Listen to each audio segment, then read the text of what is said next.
Welcome to episode 2 of Deep Space Fine. We have, I think, usurped the old name, and now it's Deep Space Fine, I think is what we've decided.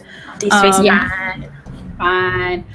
Real quick, I'm going to run through the sponsors, and then we'll go through and introduce everyone and do a little thing about your characters. First off, one of our sponsors is Fantasy Grounds, which is what we will be using to roll dice during the game. You'll see it in the window on the screen. We also are sponsored by Wayland Games, where you can get all of your miniatures, and that's at waylandgames.co.uk. And you can get them for 20% off, apparently, which is really cool. Tabletop Loot is providing fantastic dice, which we give away at the end of every game. And you can go to tabletoploot.com to see what you could win. And also, I didn't mention this last time, but thanks to Modifius for providing us the materials with which to learn and play this game, which is their system, Star Trek Adventures. Yes, we got books, and they're very hefty. There's a lot going on in there. So thank you to Modifius as well. So we'll start off, if you want to say who you are and a little bit about your character, and then pass on to the next person. We can start with Lisa. That's me. I'm Lisa. I am the community manager for the Adventurers League and also the Dungeon Masters Guild. And I am a Dungeons and Dragons writer and the host and producer of Behold Her podcast. I am playing Tula, who is a space grandma. She is a fantastic Betazoid woman, now retired from a life of modeling and acting and high society. But now she's stuck on Deep Space Nine with her nephew, who the chat named Greggy last week. And she's a little bit of a hypochondriac. Oh, right, and when we ended, I had a weird space tentacle in my hair. What's that about? No. Maybe we'll find out, maybe not. Hadil, if you want to go next. It's me, Hadil. That's it for me. Please. I am playing Tamal. She is a Vulcan medical officer. She has beautiful eyebrows and is very stoic. I think that's it. I can't remember anything else. It's been a long day. I'm sorry. I'm tired. That's okay. I'm still fundraising for a chair. Just FYI. Yes, please subscribe to Patreon a day. Yeah, patreon.com/BramblefootAdventures so Hadil can get a damn chair. And then sitting on a stool right now, so just FYI, I suffer so that you may enjoy yourself. So it's like a little baby chair. Yeah. If you fall, we'll know why. Yeah, we'll know that people did not subscribe to Bramblefoot, which is just depressing. And finally, we have Blue Jay. Hi, it's me, Blue Jay. You can find me most of the time making content on twitch.tv/BlueJay or on Twitter at BlueJay_712, like it says. You can also just tell me to shut up, Wesley. That's fine. And my character, her name is Lidra Odan. She is a joined Trill, and she is a science officer on board Deep Space Nine. And I am Kayla. I am going to try and facilitate everyone telling a really fun story here. And you can find me online at KAYNCLI on everything. I just draw a lot of art. That's about it. So a real quick summary of what happened last time is we had a good character introduction. We met Lidra, who works in kind of studies science and xenobiology in the medical bay, primarily where she hangs out, and as well as Tamal, who is in the medical bay because she's not really a medical officer because you're from the colonies, correct? You're from one of the space colonies.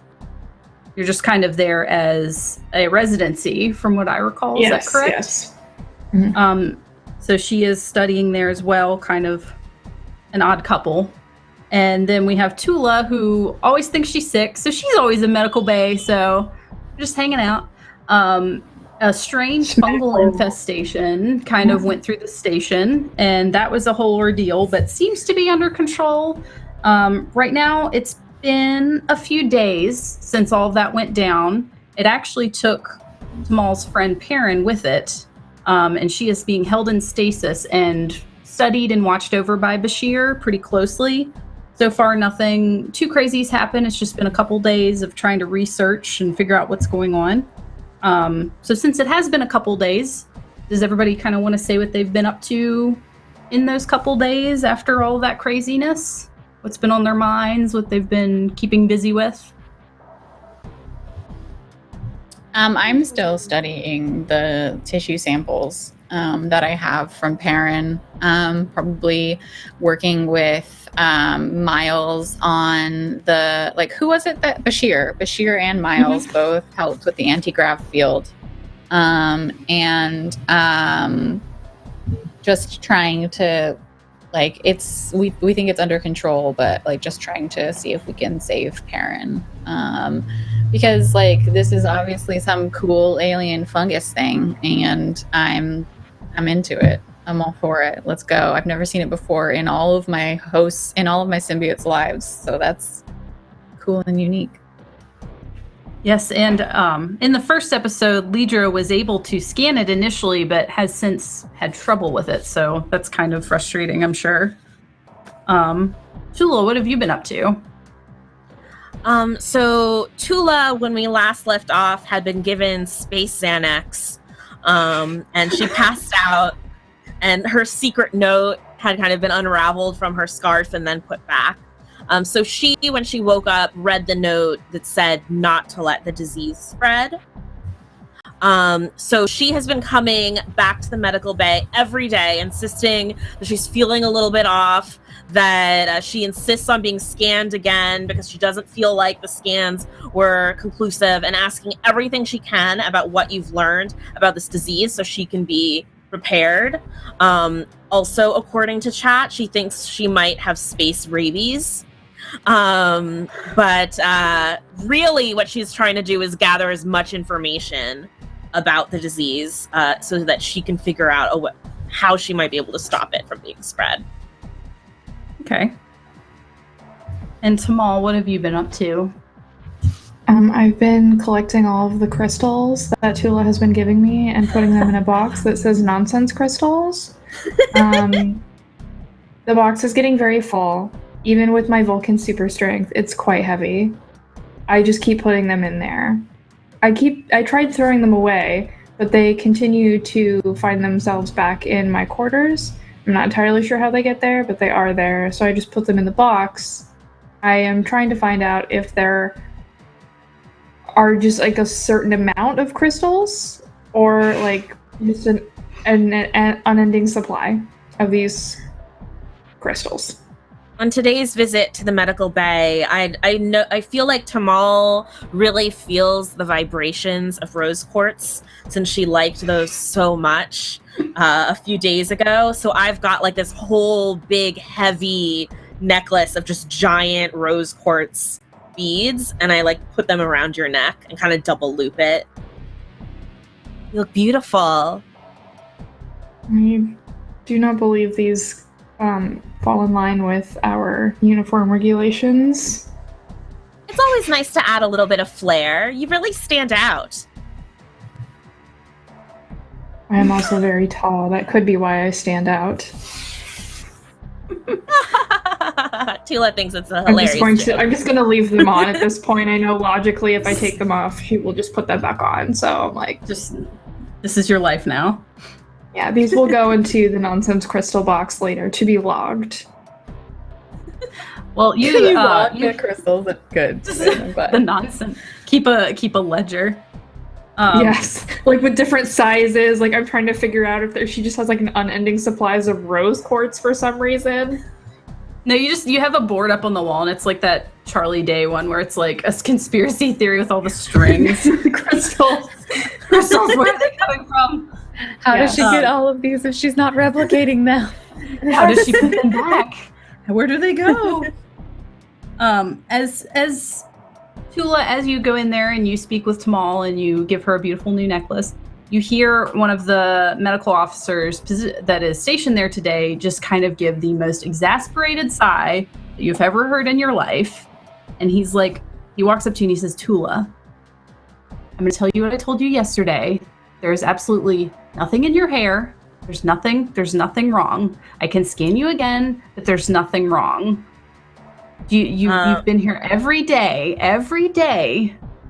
We can't keep doing this, Tula.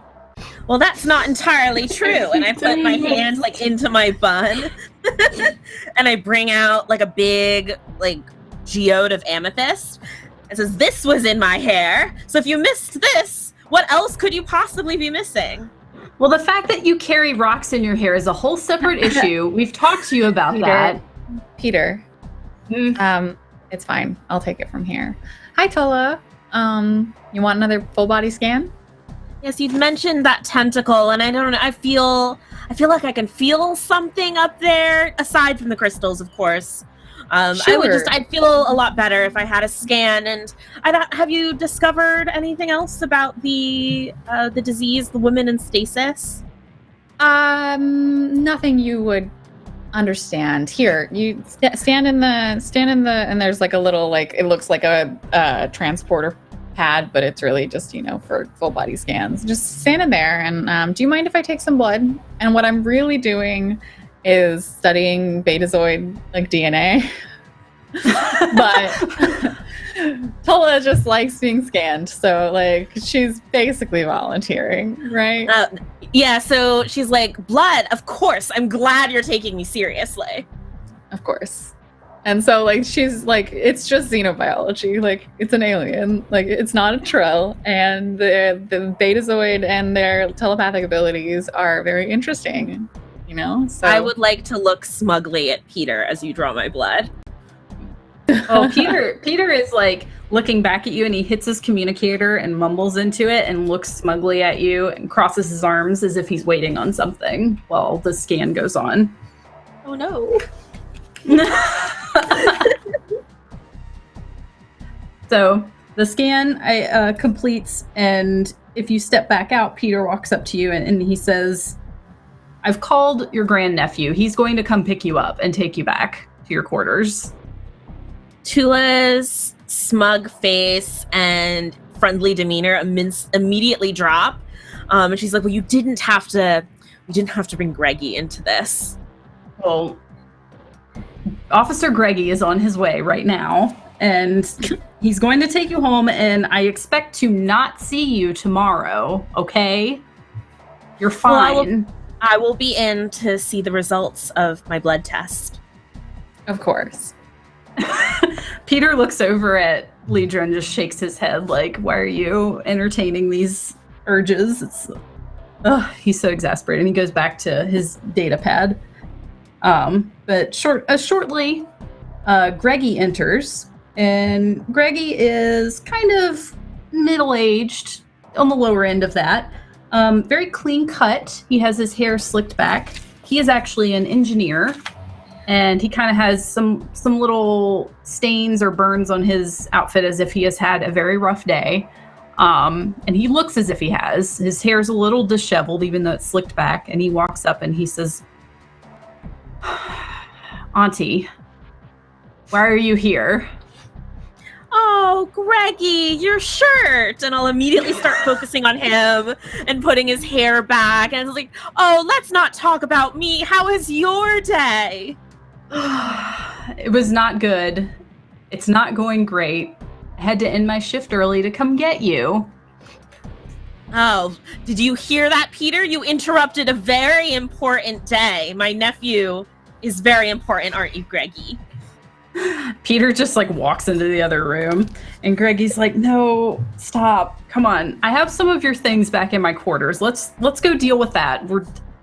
Some stuff was sent for you. I don't know if you knew it was coming. Oh, yes. I love new things, especially gifts. And I should definitely tell you about this blood test that I had today.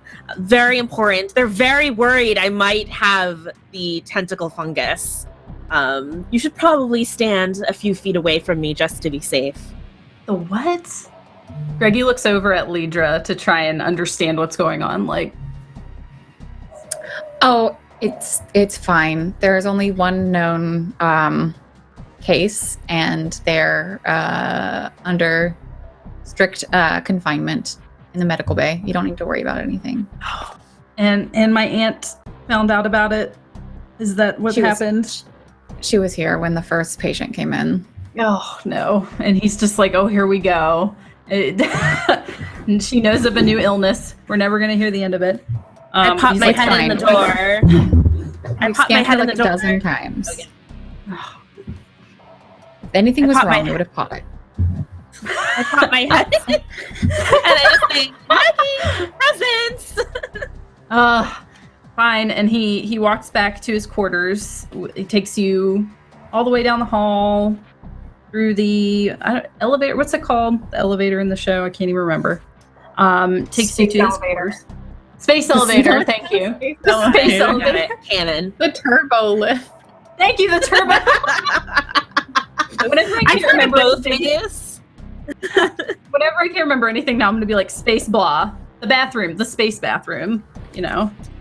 He takes you to his quarters. He opens the door. It's very clean in there.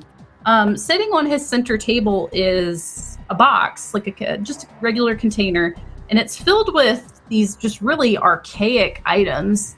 And he looks at you and he's like, Auntie, these are apparently yours, but I don't know what you would be doing with something like this. This is extremely outdated. I believe people used to use these as correspondence. It's parchment or something. And it's just covered in weird symbols that aren't actually words or any sort of language. Not that I wouldn't know either way, but just looking at them. So I think they're yours from a long time ago. They came from Beta Z for you. So he kind of gestures at the crate, and then he goes over to the replicator to get some tea or something to kind of settle in and get you your items. Tula will gather the box and she'll just say, "Oh, I don't know what they could possibly be. Perhaps just some collector's items, gifts from an admirer, items from our culture's past." So thoughtful, so lovely. Does Tula recognize them? Oh, in instantly. The weird symbols? You know that this is a code that you used to use with a few individuals in your past. And it was used for a reason, so no one ever knew what you were talking about. And you used something as archaic as parchment for that same reason, so it was easy to be destroyed. But you seem to hold some sentimental value with these in particular and have kept them for quite a while. And as you pick one up in particular, you are kind of struck by this very vivid memory of a night when you were much younger and you were at a very fancy gala, just decked out, and that you're immediately transported to that memory. You're wearing the finest clothes that you have at the time. You know that you are on a mission, and you look across the room as you enter this really open, fancy gala. There's hors d'oeuvres. It looks like it's some political event, possibly, filled with all different races and people. And you look across the room and your eyes meet with a very young, handsome Cardassian man, and he smiles at you. And you know him and you remember this night very well. And we'll switch over to Lidra as you are kind of entranced in this memory. Lidra, Tula has left. Greggy has taken care of it. Peter's mad, but what's new? Peter kind of sucks. You go back into your office and you're hard at work trying to examine the samples from Perrin's body. Bashir has pretty much been supplying you with as much as he can. There's no new growth because of the stasis that she was put in, thankfully. But they're trying to pull from what he can without getting any contaminants. You have been working for basically since she was put in stasis. She's very knuckled down. Studying is what she does. This is her happy place. So, yep. And there's cups. You could tell just at a glance at you at your desk, there's empty Ractigino cups everywhere. And you realize that you would probably like another Ractigino. So you turn and rotate in your desk to look at the replicator, which is kind of directly behind you, within arm's reach, and immediately see standing in the doorway this disgusting fungus-covered figure that you realize is Perrin. Her eyes are black. They're oozing down out of the sockets. There's tendrils coming out of her hair. Just things are falling off of her. And she rounds the corner and goes out into the hallway. I have like the moment of holy shit, what is that? Oh shit, oh no.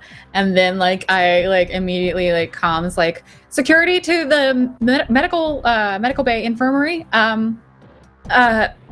Parents, and then she like runs out like past her and is like, Dr. Bashir is like to make sure that he like is she still in the thing? Like is anyone like what's happening?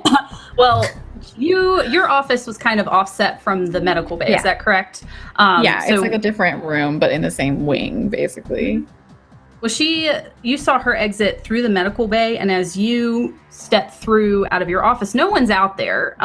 Perrin's body was kept in isolation in another room. Like you're not even allowed to see her. Bashir just kind of gives you samples and things like that, and he watches her. And then you see her exit the medical bay and turn a corner. And no one's Onto there. the promenade? Yes. Like to public space. Oh god, yeah. So like I like probably still have my comms open because I'm frantic. And then like deep breath, like no one's in the medical bay, like passed out or whatever. And I'm just like, oh sorry, security, she's heading onto the promenade. She's very contagious. Don't let anyone touch her.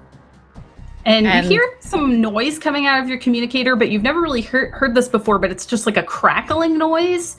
It's not, there's no voices coming through. It's as if something's like jamming it.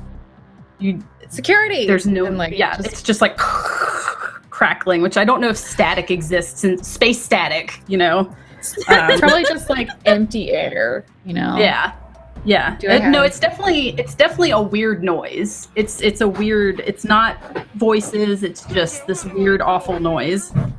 But as you step out the promenade, what is that? Yeah, oh, there you go. Good. It's fine. It's fine. Smack it over and over.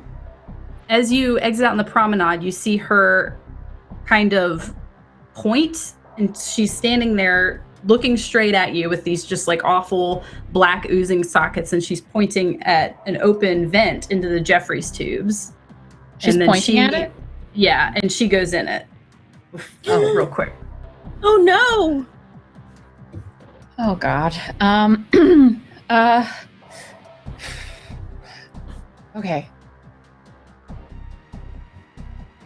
She's like taking a deep breath, and like what's going through her head is she's just like, what could happen if I follow this person thing into the Jeffries tubes? Like I could become a gross fungus monster, but honestly, like I feel like she thinks like her for Trill, and like we could make a roll or just like decide what it is because I don't quite remember, but because they already have a symbiont, like it's really hard for like another like symbiotic thing to get a hold of like a Trill host, because they've already have like a symbiont like all throughout their system. So it'd be like something parasitic trying to get onto something that already has a parasite. Yeah, so it's like it would have to take over two, basically, both of you. So like it's just a little bit harder for that type of thing, from what I remember, to like snag on to Trill. So I feel like she's like thinking about this, and she's like, if anyone would be okay following this gross fungus monster into the Jeffries tube, it would probably be me. And I think that like she looks around, is there any like security close by before she like goes in there? No, strangely, it's just dead. There's no one on the promenade. There's no one around to see this. What time of day is it? I would say it's probably late afternoon. So this does seem very unusual to you. This whole situation is very, like, got you very on edge. It does not, I mean, weird fungus person, all of this is insane. Yeah. So yeah, I look around and like there's no security officers to like alert. So I'm just like, okay. Odon, give me strength. And then she just like goes into the Jeffries too. So while you are entering the Jeffries tubes to parts unknown, Tamal, you are back in another room in Medical Bay, back there getting some supplies when your communicator chirps and a voice comes through saying, Tamal, or I don't know if you're technically an officer. I don't think you are. I don't think so. It would be like when you did your rolling for whatever, did you choose like experienced officer, veteran officer? I think young I was and like unexperienced. I think I was like new, young, or something. Yeah, Then she's at highest you'd be a lieutenant. yeah. Yeah. We'll call you Lieutenant Tamal. Sounds very nice. You have a visitor. Can you please report to docking port 3?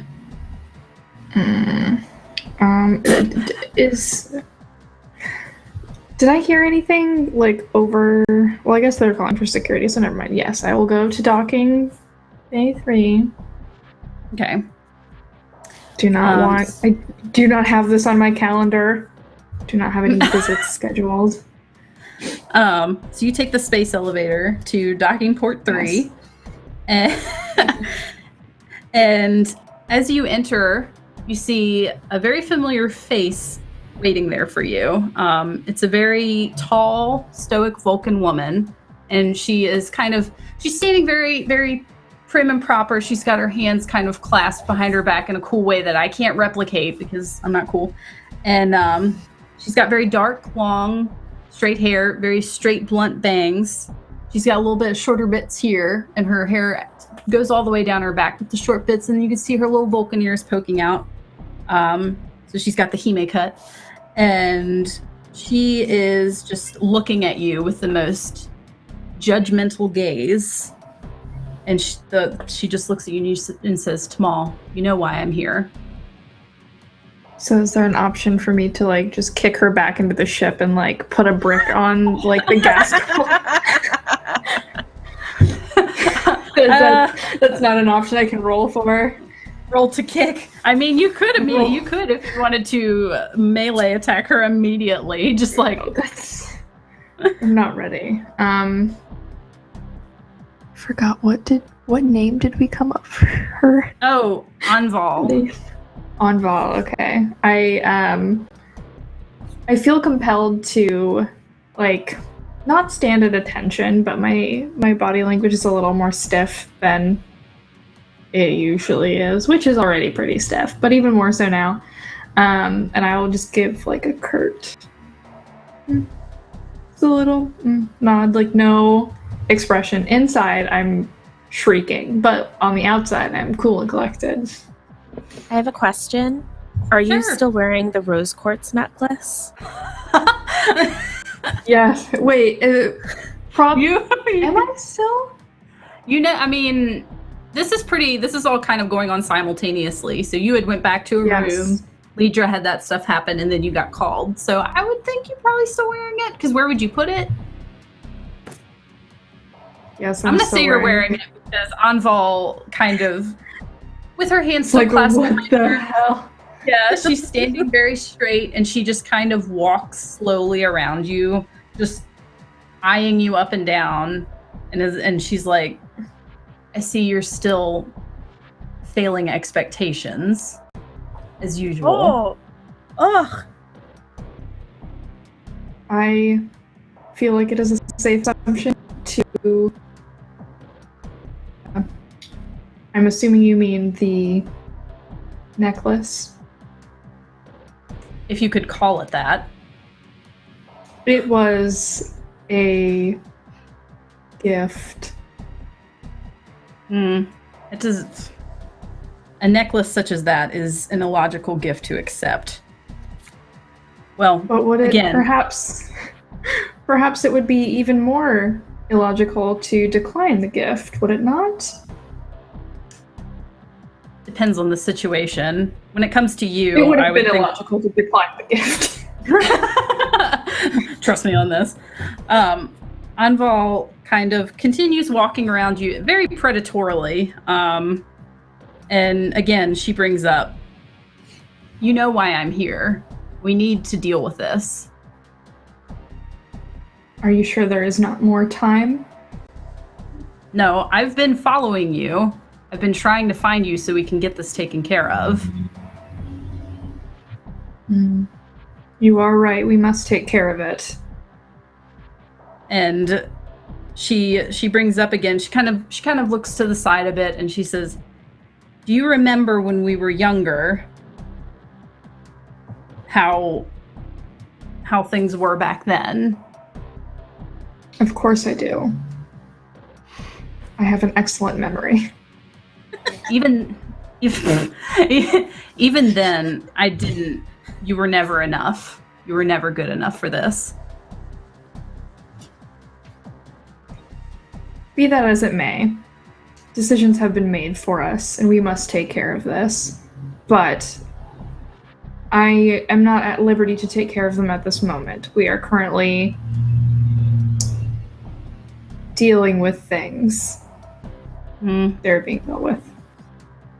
While they're being dealt with, why don't we take a moment to catch up? And you tell me, what have you been studying? What have you been doing with your life? Just very nasty way. Like, how far have you come in your studies?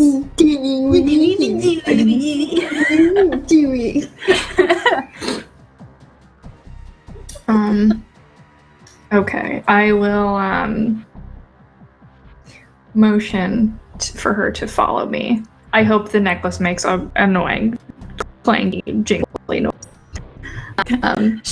She's very annoyed, and she follows you, but she makes sure to follow you in such a way where she's slightly in front of you, but you're still kind of leading the way. Of course. Yeah. But yes. Is there anything else going on around? Am I seeing or hearing the nonsense of a diseased person crawling inside the Jeffries tube? No, nothing weird. People are kind of giving you weird looks because it's unusual to see. I mean, Anvale gives off a very regal bearing. She looks like she's someone important, and she looks like she knows it. And you definitely give off a different vibe being around her. So as you're walking, and I guess she expects you're taking her somewhere to show your extensive studies. She's like, well, in the years since we were children, I have dedicated my research to different Terran species. As you recall, when I was younger, I was given a very rare bluebird, which I kept. And do you remember how you almost murdered it? Because you were being ridiculous? Murder implies intent. I was a child, therefore it was an accident. That's debatable. And she steps ahead of you a little bit.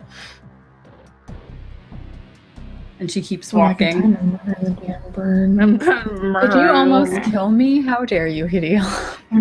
Never. To be fair, I do have like the blue jay angry face on my character sheet. You do? That's where it's from. Yes. Continue.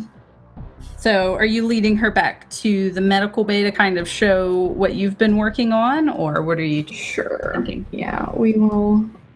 Is there anywhere for me to stall? I've been working on anything. I've been collecting rose quartz for some reason. You could spin that. She has no idea what you've been up to. You have a whole catalog. Yeah. I do.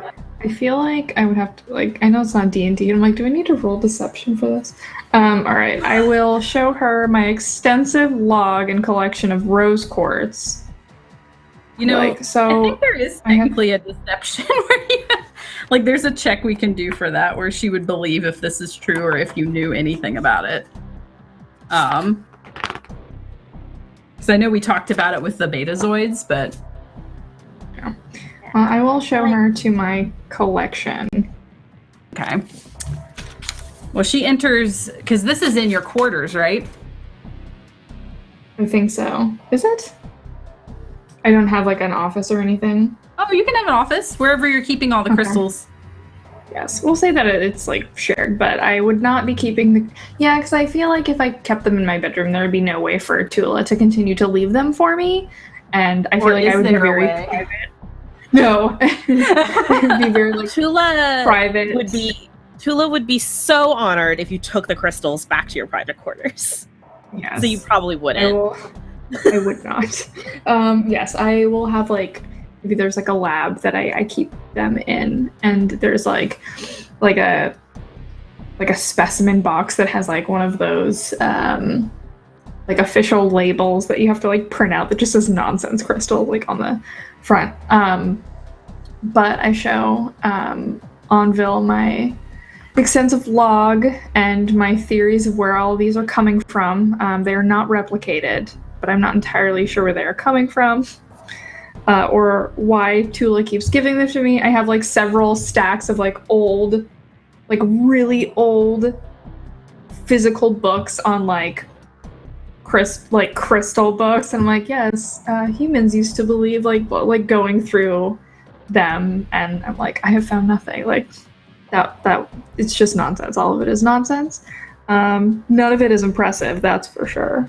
And are you trying to spin it like this is what you've been studying and this is and yes, it's important? That it's very impressive. I'm impressive and important, and these crystals will be the key for something.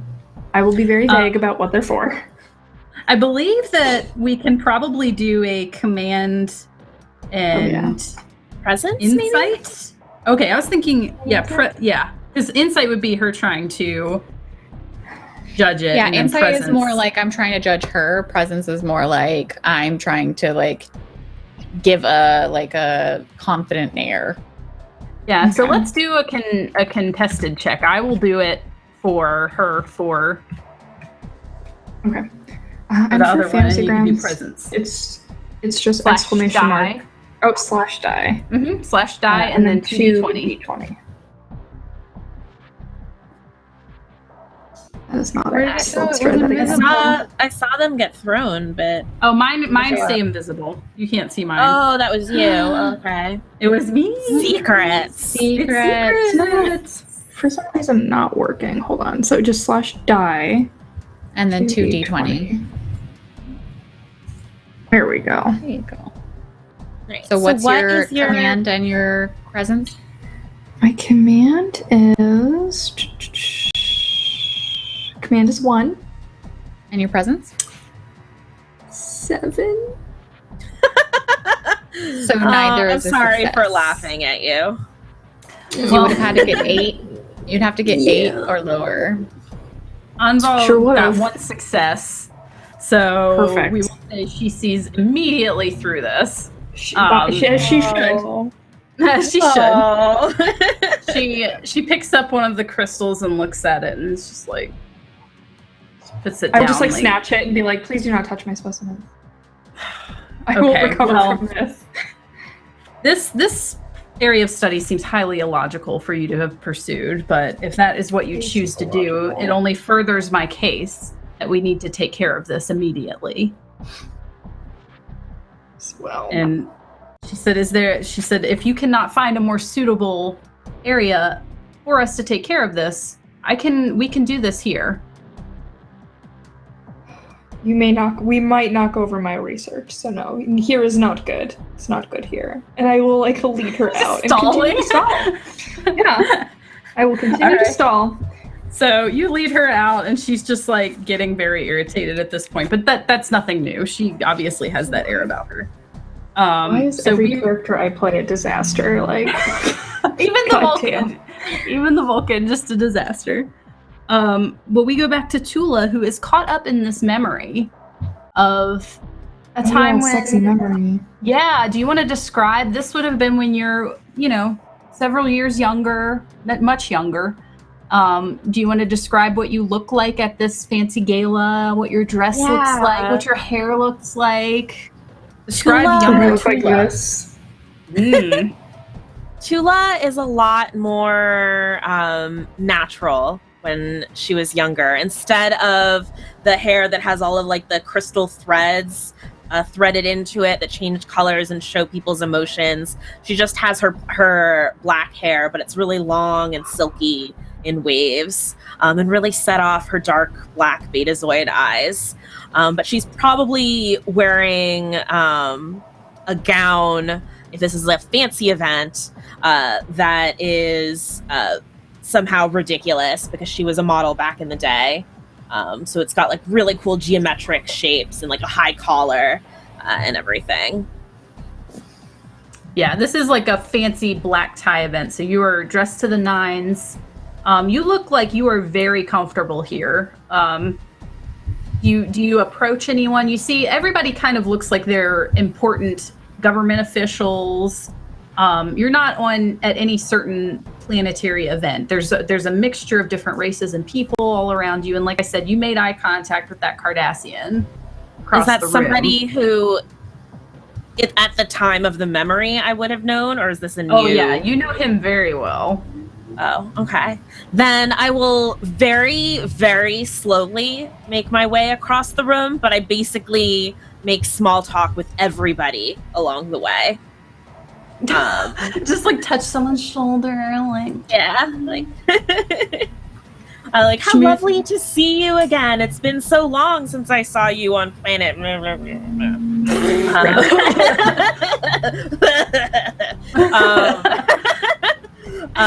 kind of make my way there. Does he have a drink in hand?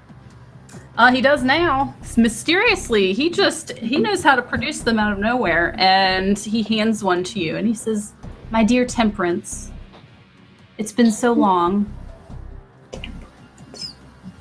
Temperance. I wasn't expecting to see you at this event. Well, we were both assigned to be here tonight. Then I was expecting you to be here. I mean, I figured you were just playing it cool. No, he didn't say that. He was like, "Oh, I figured, sometimes they don't always tell us who we're paired up with for the evening, but I'm very glad that it's you, my dear." And he kind of... Oh, no. What does he do? What does he do? He kind of takes your arm and kind of places his arm on it, kind of hooks you arm in arm, and starts kind of walking with purpose across the room. And he just starts some small talk. He's like, how have you been? Oh, well, that's always sending me to this party and that event. It's a lovely time, but it can be kind of tiring. It's nice sometimes just to have a little stroll one-on-one. Yes, I always enjoy my one-on-one time with you, and I'm very glad to be here. Have you seen the ambassador? Have you seen him Have I seen tonight? the ambassador? You look across the room, you know exactly who you're looking for, and you do see him. It's an older gentleman. He is Joran, and he's over in the corner. He's graying. He's kind of schmoozing with several people. He looks a little frail. Nothing too suspicious about him. He's pretty plain overall, but you know immediately who you're looking for, and you know that it's him.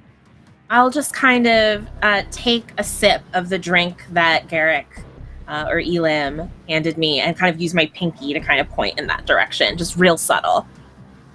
He nods. He said, "Are you prepared to do what you need to do? I know the last mission did not go as smooth."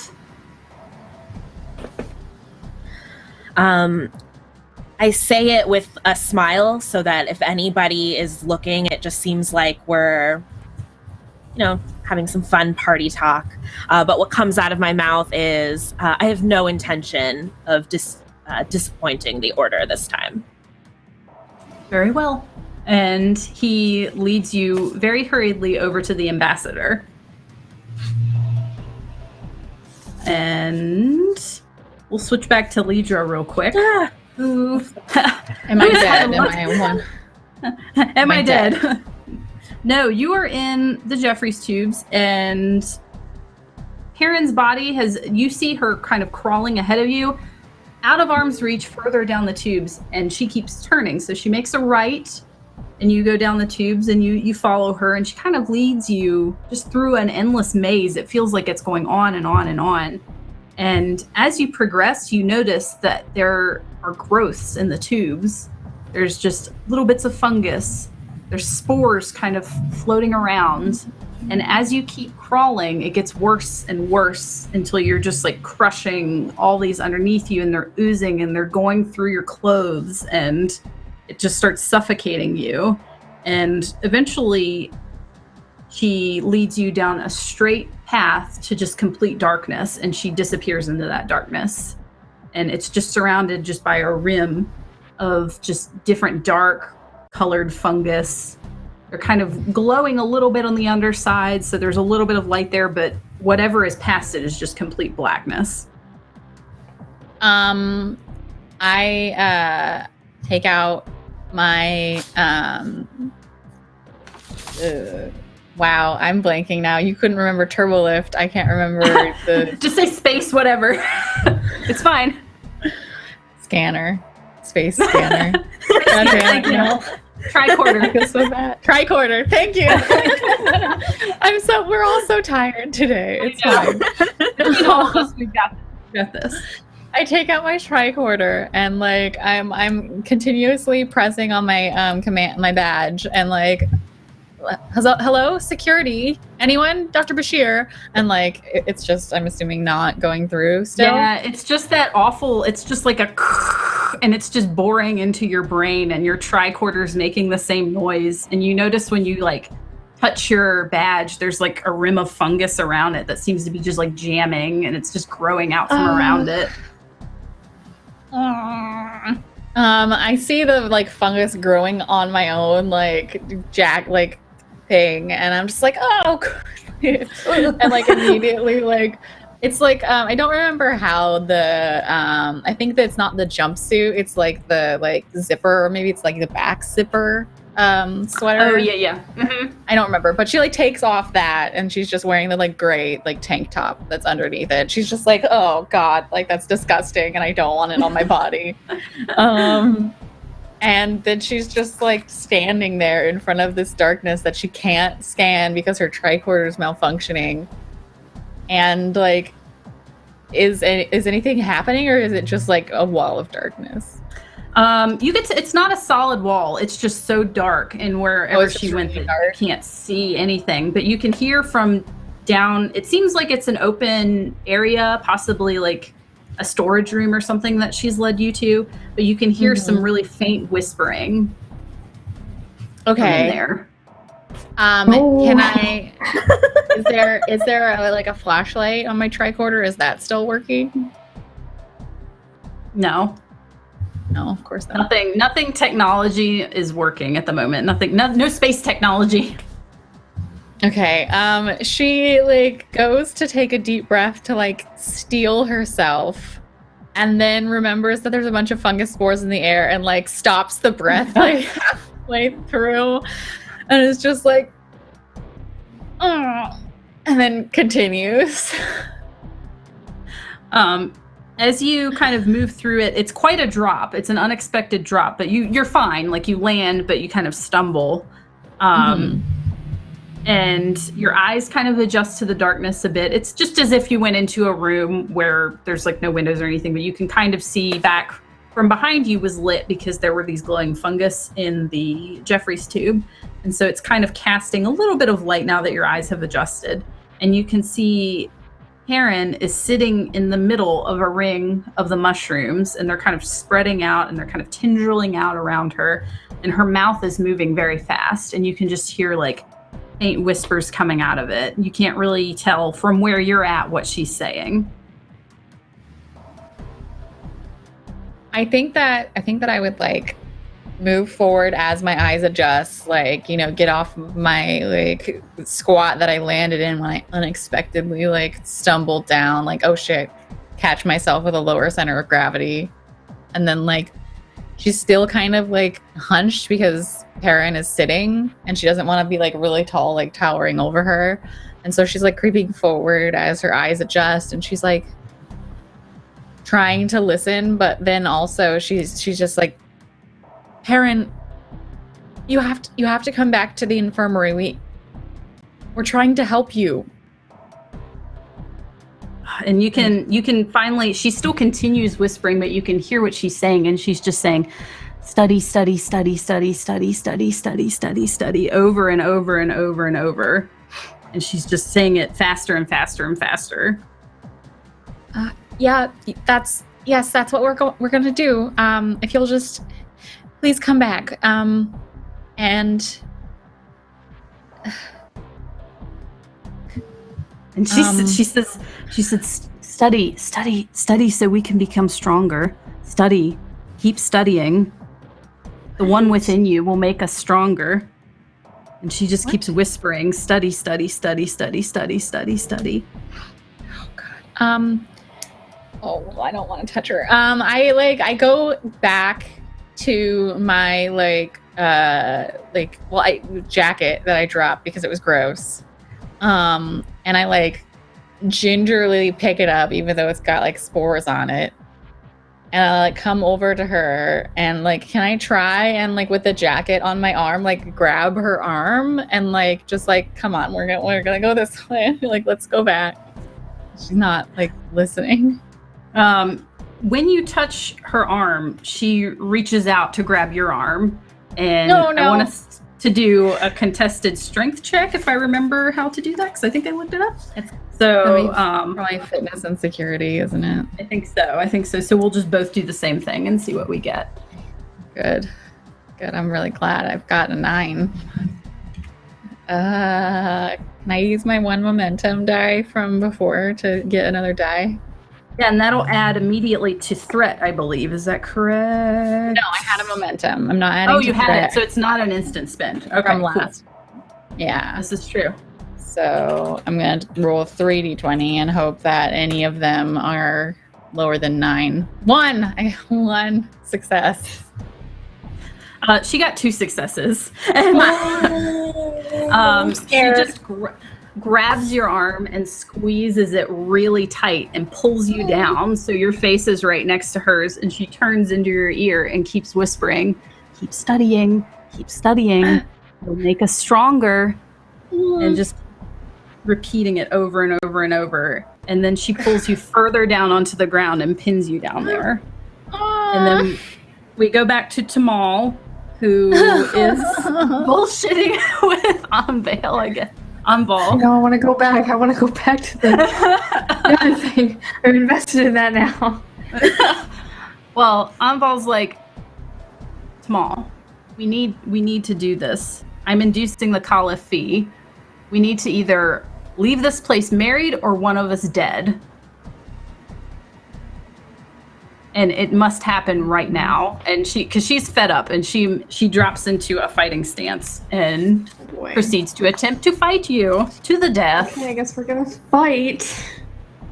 All right. Also, question. Yes. Do I have hit points? How many? That would be your stress. We may have to do a little bit of mechanics talk right now, because this will be the first time we have combat. Your stress is your fitness plus your security, I think, as well. Okay, fitness plus. Okay, so 9. Yeah, same. Cool. All right, let's fight. I want a nerve pinch. I don't remember what that does, but I'm just gonna go right in there and just be Let's see. We will look up.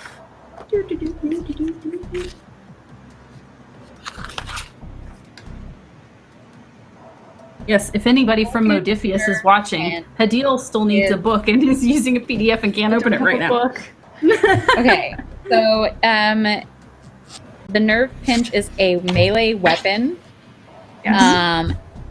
And you can use science or medicine instead of security when attempting a nerve pinch attack. And you may increase your damage by your science or medicine discipline instead of security. So, I believe attacks that are hand to hand are still fitness. Control is a ranged attack, but hand to hand I think is still fitness or daring. Let me check. Yeah.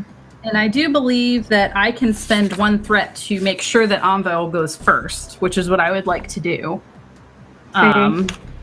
She does not have any weapons on her. They would not let her melee bring them on the ship. daring. Melee's daring. So it would be So daring plus science or medicine for you. And for a melee attack, we still need to roll the 2d20s to attempt the attack. Is that correct? Yeah, it has to. You have to know whether it hits or not. Anval's going to try to fight you, and if it's daring and purity, he succeeded on both of those. Cool. So Good. she is just gonna try to punch you real hard. And So she's just using fists. I think it's just one fists. one die plus her security. Okay. So you roll however many dice that is. You roll a die for each security point. Okay, she has 5 in security. So you'd want to do Cool. 66, and then the damage will be based on if you get a 1 or a 2, that's 1 or 2 points of stress. If you get a 3 or a 4, it's nothing. And then if you get a 5 or a 6, it's I think 1 or 2. I think 5 is 1 and 6 is 2 with an effect. But if she's just doing it with her hands and she doesn't have any special abilities, then she doesn't get any effects. I think the only effect she can get with melee is knockdown, from what we were seeing in the book. So she got 7 damage and 2 effect. Okay, So so knockdown punches. is the target is knocked prone. You can resist by adding points to threat for the number of effects rolled. Yeah, so you can add points to my threat pool if you would like to resist being knocked down, and she did 7 damage because you were not undercover and you don't have any armor or anything like that, so you don't have any resistance die against that. So I have if you 2 like hit to- points. and you got knocked down, unless you would like to resist that by giving me more threat points. Oh, if the character suffers 5 or more damage from a single attack, the character suffers an injury. Cool. So you're incapacitated. You can choose to avoid an injury, but it costs momentum, or you can add to threat for that. And I think we have some more Basically, she just momentum in the won. pool. We only had 1 that I had marked. Oh, we only had 1. I thought you had 2 for some reason. No, I'd already used 1 last time. Ah, okay. Oh no. Sorry, I We're just just read if rolling the really injury early today. came from a lethal attack, then things can only get worse. At the end of a scene in which a character was injured by a lethal attack, then they will die unless they have received first aid. Well, you can still try and resist. Yeah. You just have to add 2 You can- points to threat, Yeah. and you can avoid an injury. Resist. Yeah. Okay, so you just have a minor injury now, which is basically just like it's a complication, which is like maybe she hits the wall and there's a dent in your wall now, or like maybe she knocks over your box of rose quartz. She knocked over your box of crystals! And they're just I cataloged everywhere. those. They're everywhere. She messed up your entire catalog. Tamal. Yeah. It's So ruined. you get 2 points for threat, Kayla, and you can only do that once per scene. So you better get her with this nerve pinch is all I'm saying. You better I also have a phaser. Can I just shoot her? Yeah. Oh, yeah, and I think it's Okay, a shoot her. minor action to aim, right? So, and that would add to your dice. Okay. Yeah, let's check that 'cause you, the minor actions, I know you get 1 free one. I don't know if you have to use one of your free ones to pull the phaser out, The but I know one of aim- them is aiming. The aim means you can reroll a single d20. Yeah, so that's really nice. But also, like, you'd have to use control plus security for a phaser, but you can use daring plus science or medicine for your nerve pinch. And you want a higher number, so. Yeah, I'll just do the nerve pinch. And All you said right, for the let's- nerve pinch, it's daring plus medicine? Yeah, medicine or science. Okay, medicine is higher, so... So what's daring plus medicine for you? 12? Okay, so you have to get You have to get 12 or lower to succeed. Okay. Right. Let's see. So 2d20, right? Yep. Hot diggity Oh! Yes! Yes! Two successes. Thank God. Okay. So, do you have any kind of like focuses that would, focuses that would give you the like double whammy for that too? I have medicine as a focus. I don't think that would count for like fighting. Do you have any nothing focuses that relate to the nerve pinch or to like physical combat? Medicine, infectious diseases, trauma surgery, virology, and triage. These hands were meant to heal. It's still okay. It's 2 successes. So I think that is it a versus here still? That's what I was looking. I don't see that it doesn't say under nerve pinch that I have to contest it. It just says it counts as a melee weapon with 1 challenge die, size 1H, and the intense and non-lethal qualities. Can't believe I killed her with 1 pinch. Good job. No, it's an opposed. All attacks are opposed. Oh, I'm sorry. Okay, so yeah. So you would oppose. So let me have my KO. All right, She's only got 1 2 success. successes. Okay, so you still win. So that means that you have how many medicine? What's your number in medicine? 5. So you have 66 that you would roll to figure out your damage. And Okay.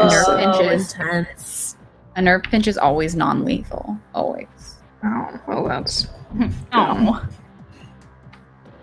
Okay, so 1, 2, 3, 4, 5, 6, 7 points of damage, just like hers. Okay. And it's intense, which let me check on what intense is. Because you did get... the attack is designed to inflict massive harm on a target. The cost to avoid injury caused by an intense weapon increases by 1 for each effect rolled. So she's still incapacitated because you deal more than 5 damage, but it would cost her more. She rolled 2 effects. Oh, she did, yeah, because the 5s are effects as well. Yes. Okay. 5s and 6s, yeah. Okay. So she has to resist, but it will cost her more.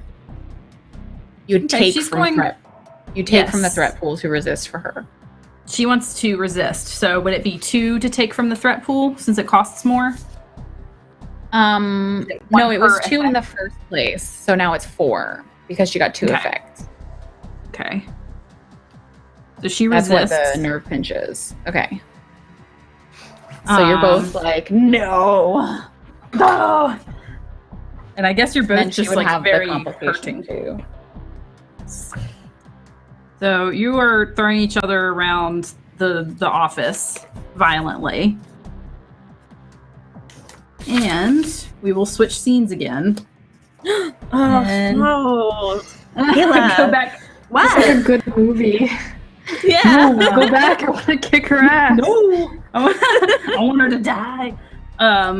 We will go back to Tula, who is again embroiled in this memory. We've skipped ahead a little bit. You're now kind of back in a back room. It looks like it's a room that was set aside for you to kind of prepare for whatever you're doing. And Garrick is watching the door. And what are you doing? I should have asked this at the beginning, but do I know what my mission is? Yeah, you do. I just don't know how much you want to reveal that you know about what you're doing right now. I'm letting you. Is there a way to let me know, maybe on Discord or something, so that I know? I should have prepared us for this, but I was like, how much does Lisa want to tell people? Garrick's watching the door for you, and he looks over and he's like, Again, Temperance, are you sure you're up for this? I assure you that I can handle this mission. I don't always need you by my side, Garrick, although I'm certainly not complaining either. And I'd like to, I guess, prep this powder that I'm using. And I've got long, fashionable space nails. And I'd like to prep them so that there's like a capsule or something kind of hidden underneath one of my nails. Okay. That, I don't think we need to roll for that unless you... Nah. You know what you're doing. You are very good at this by now. You have practiced. You have prepared for this. And he kind of waits impatiently. He's like, now is the time, Temperance. We need to go. I'm ready, Elim. And I give him my hand and I say, let's dance. He takes it very gracefully. And by the way, he is dressed to the nines. With his shoes are shined. He tailored this himself. He tailored this entirely himself. And he takes you back out onto the floor where everyone is dancing at this point.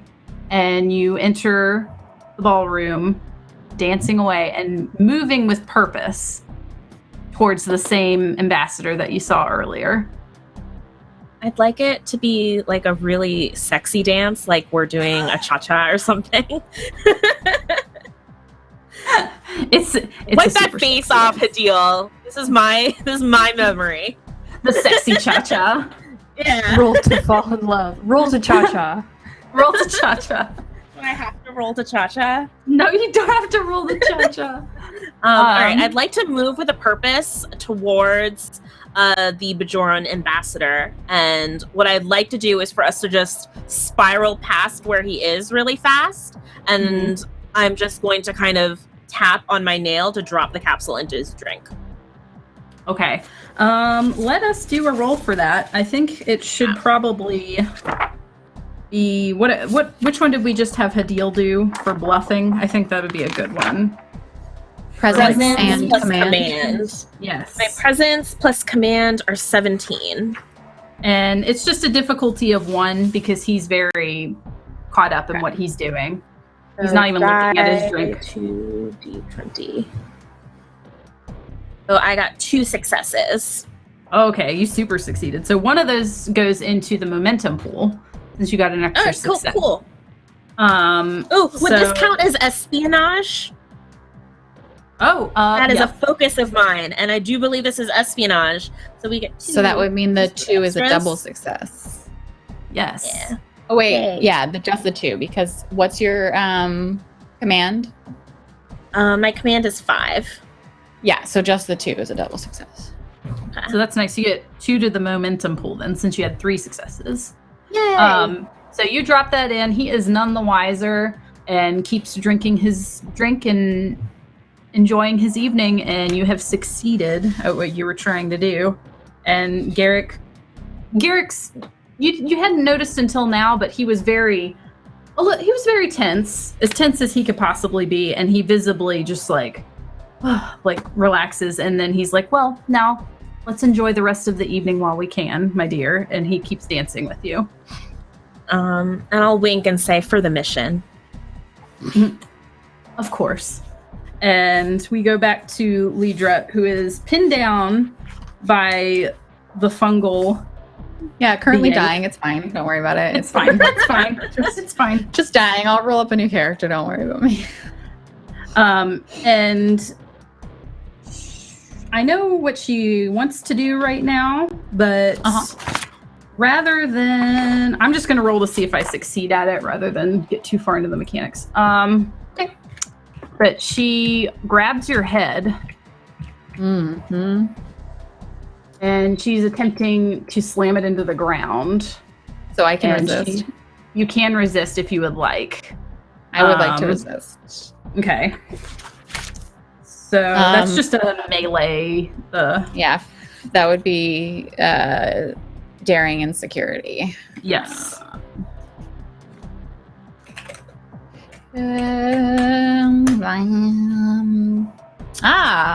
I have one success. Okay. She had one success, but I believe I can spend a threat to add a complication. Let me just see. Here we go. Okay.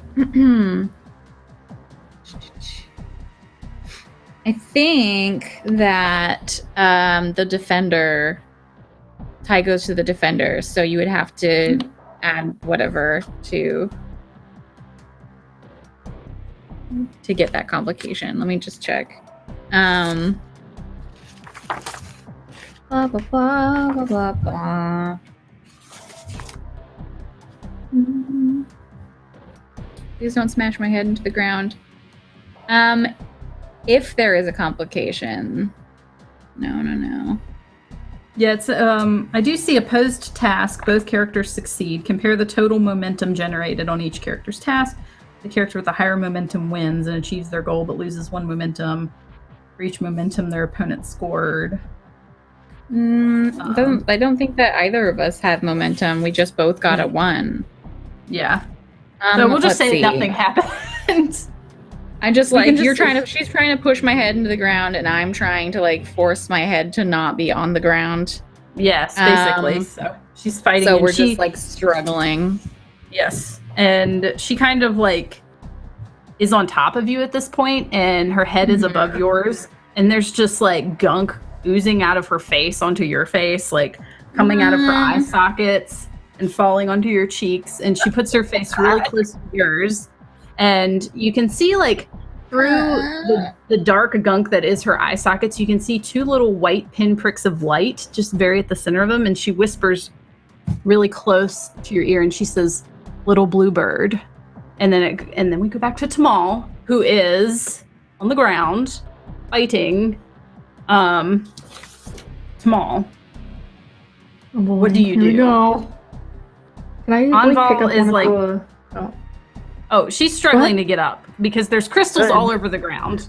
Yes, I was gonna ask if I could like take the crystal necklace off and choke her with it.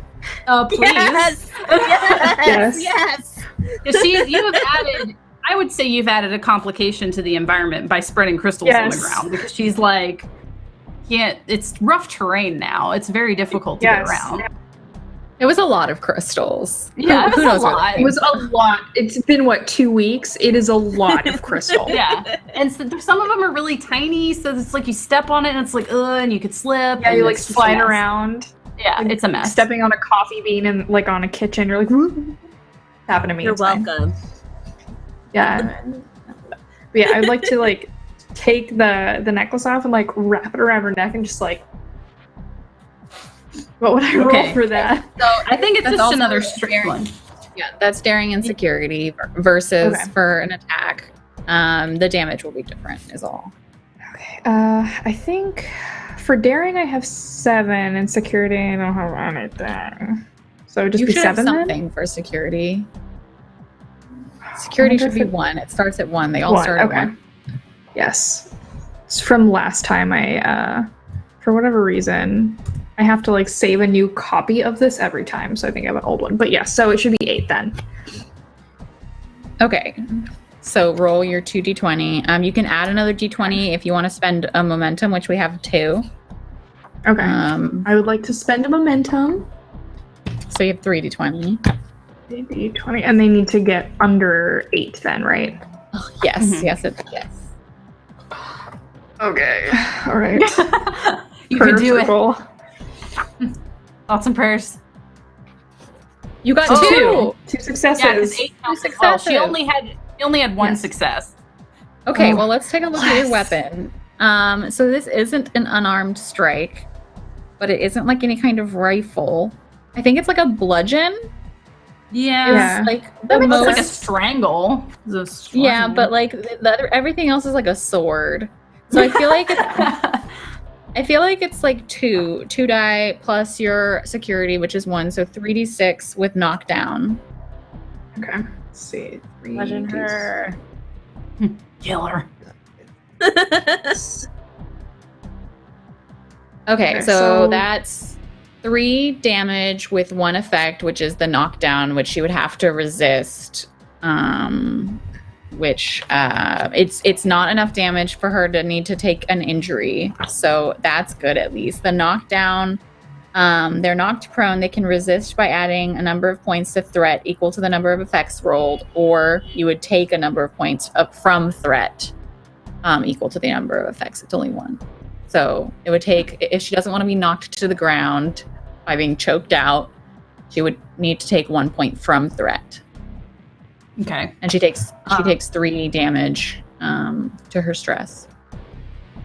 She does take up another point from threat. Okay. Go ahead, Hadil. I was gonna be like, you're just like I have this like crystal necklace around. I'm just like, just go to sleep, go to sleep, go to sleep, go fuck to sleep. But she does kind of so. Taking from the threat prevented her from being knocked prone, basically. So she's still up. She's not prone. She can still attack, yeah. She's not knocked prone, but she's kind of like on one knee, but ready to get back up if she needs to. And she's just like breathing really hard. And she starts coughing. And as she starts coughing, this black ooze starts coming out of her mouth. And she's like wheezing. And she's like, what did you do to me? And she keeps coughing, and she falls over and is choking. She's just choking on whatever is going on in her throat. And she lays there for a minute and just doesn't move. She stops moving. So Mal is gonna slowly back out of the room, close the door behind her. Nothing happened. Like brush herself off, straighten her clothes, like pat down her hair, and put the necklace back on. She just gives it like a little like pat. She knows it's illogical, but like she just gives it like a little and walks away from the office. As you're walking away, Bashir runs up because he heard all of this like nonsense, and he's like, he's just small. What is going on? He goes into your office and sees all this, and he's like, and he immediately goes in, just grabs Anval and like is like, this is so bad. No, and let her. She must expire. No, she has expired, and she's clearly infected because like, he looks down at her and like there's like black ooze coming out of her eyes and out of her mouth that she had coughed up, and he takes her like very quickly into the other room where Perrin has been held. Do you follow him? No. Hard pass. Well, yeah, no, I don't want to have to explain this. No, he's like, come with me now. And he requires you to come in there, and you walk into the room, and you see Perrin still in stasis, still in her chamber. And there's a couple tables there in preparation that have been prepared in the same way, and he places Anval's body in it, and he scans her and looks over her, and he's like, she has passed. I need to do a postmortem. What the fuck do you mean Perrin's still there? He's like, I need to do a postmortem evaluation. Will you please assist me with this? I don't know what this person means to you, but we need to find out what happened. How did they get infected? How do you know them? Where have they been? That is not important, but I will help you with the postmortem. He's so frustrated with you. He's Good. like, just trying to play it cool. Just like, I did nothing. So I did what I was supposed to do. He begins scanning, and Tula, you kind of come back to the present day after having your lovely trip down memory lane. And Greggy brings over the tea that he had replicated for you. And he says, here you go. It's your favorite, Auntie. What are these? Well, he's like, what do you expect? I only get paid so much. And he says, what are those? What are these? Just gifts from a friend, someone very important to me from my past. They're not important, they're just trinkets of sorts. And I'll kind of like gather them all back into the box. As you're gathering them into the box, one of them stands out to you. It doesn't look like any of the others. It doesn't look aged or anything like that. It's something you've never seen before. It's a little plastic card, probably the size of a small letter. It's not openable. It's just solid plastic or some used space plastic, and it's black. And on it is a sigil. It's like a white circle with an upside down triangle in it. And it looks new. Everything else in that box looks old, but that looks brand new. Is the symbol meaningful to me? No, you have no idea what it is, but it does kind of put a feeling of dread in the back of your mind, because you think back and you're trying to remember where you had left these to where anyone could find them, and you had put these in a storage unit on Beta Z that no one should have been able to get into. Okay. So it occurs to you something you hadn't even thought about it until now because you've been so caught up in seeing these and the memories, but it is very odd that they turned up. Yeah, I immediately feel uncomfortable, but also try to force myself to try and feel differently, because Greggy is also a Betazoid, so he would maybe sense if I'm uncomfortable. Although maybe he has better manners than I do. Yeah, he was never too good at the emotional aspect. He's an engineer through and through, bless his heart. Am I able to take my things over to my quarters and try to like check out this weird letter more closely? Sure. Greggy's like, oh, well, don't forget your tea. And so you seem like you're kind of on the move to get out of there pretty quick. And he says, please, can you stay out of medical bay tomorrow? I need to have a full day of work where I don't have to come collect you. Can you do that for me? Well, they took my blood test, and I mean, I didn't even ask. That's not on me, Greggy. I have to go back for the results. They're hardworking people, and I would hate to waste their time. He crosses his arms and he looks at you and he says, Auntie, I will go pick that up for you. Can you please just take a day where you rest and don't do that? Don't bug these poor people. Tula does have a soft spot for Greggy, especially when he was a little boy. So she'll say, all right, tomorrow, assume if I don't get a cough or a weird itch on my arm or anything like that, then I will stay out of the medical bay for you, but you must promise to pick up my blood test results. I promise. And you promise me that if you do get a weird itch or see something weird in your hair or you have a fungal ear infection or whatever you've been talking about. Why are you saying that? Is there something in my ear? No. Call me first. Call me first and we'll take a look and then we'll determine if it's worth you going to the medical bay, okay? Well, I wouldn't want to infect you, Greggy. Oh, but whatever fine. you think is best. Yes, and I'll do like a big you. smile. He doesn't believe you for a second, but he's like, thank you. I know what you'll do. So yes, you can certainly take those back to your quarters. Mm-hmm. And does the black, so it's like black piece of space plastic with a symbol on it? Yeah. If I like hold it up to a light or anything, does it look different? It doesn't. But it occurs to you that someone you know might have some insight on it. Yeah. I will. Yeah. I feel like I want to maybe go visit Garrick. Okay. And also maybe figure out someone who can interpret this symbol. Well, you return to your quarters with that in mind, and we will return to Lidra, who is still struggling. And now Perrin is just whispering Bluebird over and over into your ear very softly. And she's going to attempt to knock you unconscious again. Good. Excellent.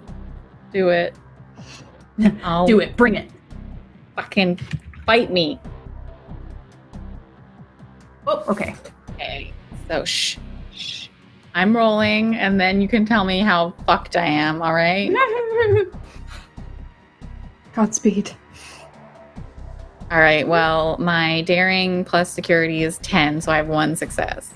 All right, she got 2. So Good, excellent. So you hear just bluebird, bluebird, bluebird, and then smack, and you're knocked unconscious.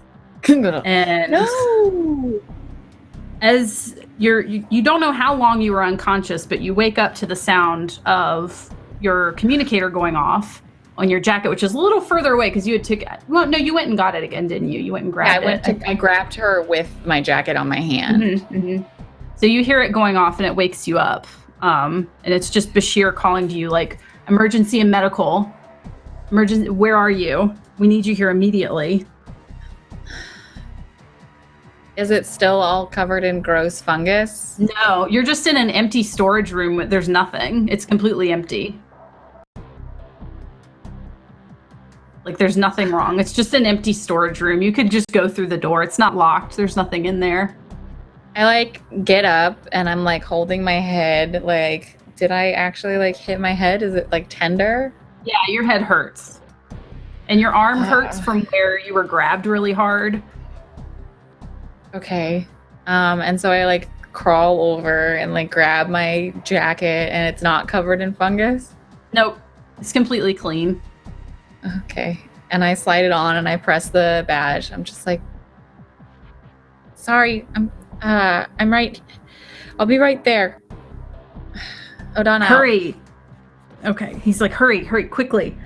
And we go back to medical, and Bashir has finished his postmortem examination and took some samples for Lidra, wherever she is. And he looks at Tamal, and he says, Tamal, whatever this is, it has to be similar to what's on the station. And from the samples I'm pulling, she has had it for months. Where did she come from? How do you know this person? She's from the same colony that I grew up on, right? Yes. Okay. I'll just explain that she's from the same colony. Her relationship to me does not matter. And then I can, like, give him information about that colony. Like where it's located, like what kind of plants and animals are on it, something like that. He takes it and he's like, we need to keep an eye on you. I want you to stay in medical for the next few days. As I like come stumbling in, like holding my head. And Bashir looks at you and is like, what did you go to Quarks? Don't touch me. Is that where you've been? Touch me. No. I need an isolation chamber. Well, go. Oh, okay. And he's just like, oh dear. And he said, go ahead. Jamal, take her, and I'm going to attempt to contact her next of kin. And he took her name from you and everything like that. And he's like, I'm going to attempt to contact her next of kin to see what to do about this. I'll be right over. If you can take her to an isolation chamber, please. Okay. I will take her to an isolation chamber. So, can you get me a hypo spray with some pain reliever, please? Yes. I will prepare that, and I will be. I'll ask what happened. What happened to you? Why are you like this? Why are you like this? I was like this. I was examining the tissue samples, and I swear I saw Perrin leave the medical bay. So I followed her. And I guess, obviously it wasn't real, but I can still feel where she touched me. Mm. Like, I don't know who did it if she didn't do it, but I swear something's wrong with me. I feel like Tulla. I gaze down at the crystal necklace that I'm wearing, and I'm like, I can't say anything rude, so I will just help with the spraying. Bashir enters the room, and he kind of looks. He looks very tired, by the way. He hasn't slept. He's been studying, and then now all this nonsense is happening. And he walks up to Tamal, and he says, Tamal, she has no next of kin. You are her fiance. You want me to do you want to donate her body to science, or did you want to give her a proper funeral? What do you, it's up to you. Let's see. You had a fiance? And I succeeded in combat. Victor. No longer. I do no longer.